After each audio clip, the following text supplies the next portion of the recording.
Friends, কেমন আছো সবাই? আশা করছি সবাই ভালো আছো।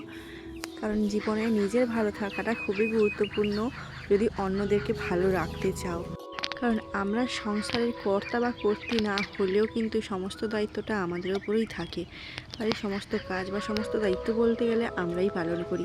তাই আমরাই যদি অসুস্থ হয়ে পড়ি তাহলে কি করে চলবে বলো? তাই সবসময় নিজেদের ভালো থাকাটা খুবই দরকার। তো আমি সবজি কেটে নিয়ে এখানে রান্না বসিয়ে দিয়েছি। আজকে যেহেতু সোমবার, তো নিরামিষ হচ্ছে। ডাল বসিয়েছি, আলু ভাজা করছি, আর একটা পাঁচ মিশালি সবজির ভাজা করেছি। তো সমস্ত তরকারিগুলো রান্না শেষ করে ভাত বসিয়ে নিচ্ছি উনুনে। ভাত হয়ে গেলেই আমার এখনকার মতো রান্না শেষ হয়ে যাবে। তারপর আমি চলে যাব টেলারিং শিখতে। আমি টেলারিংয়ে যাবো বলে তৈরি হয়ে নিয়েছি। আজকের মতো ভিডিওটা এই পর্যন্তই। টাটা।